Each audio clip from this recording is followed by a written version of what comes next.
ദാ ഈ കിടന്ന് തിളക്കണതാണ് ഇന്നത്തെ നമ്മുടെ താരം. അപ്പോൾ ചൂടായ പാനിലേക്ക് ഞാൻ ബട്ടറും പിന്നെ നല്ല പേസ്റ്റ് രൂപത്തിൽ ആക്കിയ ചുവന്നുള്ളിയും കൂടിയിട്ട് നല്ലപോലെ മൂപ്പിച്ചെടുക്കണം. അത് മൂത്ത് വരുമ്പോൾ നല്ലൊരു സ്മെല്ല് വരും. അലയ്ക്കാനേ വയ്യ. അത് മൂത്ത് വരുമ്പോൾ നമ്മൾ ക്രഷ്ഡ് ചില്ലിയും കൂടി ഇട്ടിട്ട് നല്ല പോലെ മൂപ്പിച്ചെടുക്കണം. പിന്നെ ഞാൻ അവിടെ ഫുൾ ഫാക്റ്റ് പാലാണ് ഉപയോഗിക്കുന്നത്. അത് ഉപയോഗിച്ചിട്ട് അടിപൊളി ടേസ്റ്റ് ആയിരുന്നിട്ടാൽ അതും ഒഴിച്ചു കൊടുക്കാം. അതൊഴിച്ചിട്ട് ഉപ്പ് ആവശ്യത്തിന് ഇട്ടിട്ട് നല്ല പോലെ ഇളക്കി കൊടുക്കണം. ഇതാ ഈ ഇരിക്കുന്ന താരമാണ് നമ്മുടേത്.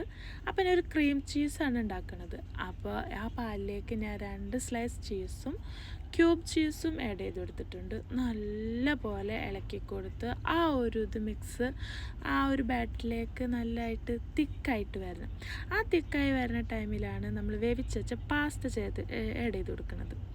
പിന്നെ ഞാൻ അതിൻ്റെ കൂടെ പോപ്പ് ചിക്കനും കൂടെയാണ് വെക്കുന്നത്. നിങ്ങൾക്ക് വേണമെങ്കിൽ ബോൺലെസ് ചിക്കൻ മറ്റെന്ത് വേണമെങ്കിലും ചെയ്തെടുക്കാം. ഞാൻ ഇവിടെ പോപ്പ് ചിക്കനാണ് ആഡ് ചെയ്തെടുക്കുന്നത്.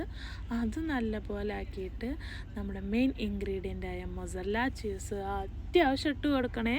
അത്യാവശ്യം ഇട്ട് കൊടുത്ത് സ്ലൈസ് ചീസും വെച്ച് മൂടി വെച്ച് കുറുക്കി ഇങ്ങനെ എടുത്താൽ നമ്മൾ അടിപൊളി ക്രീമി ചീസി പാസ്ത ഇവിടെ തയ്യാർ.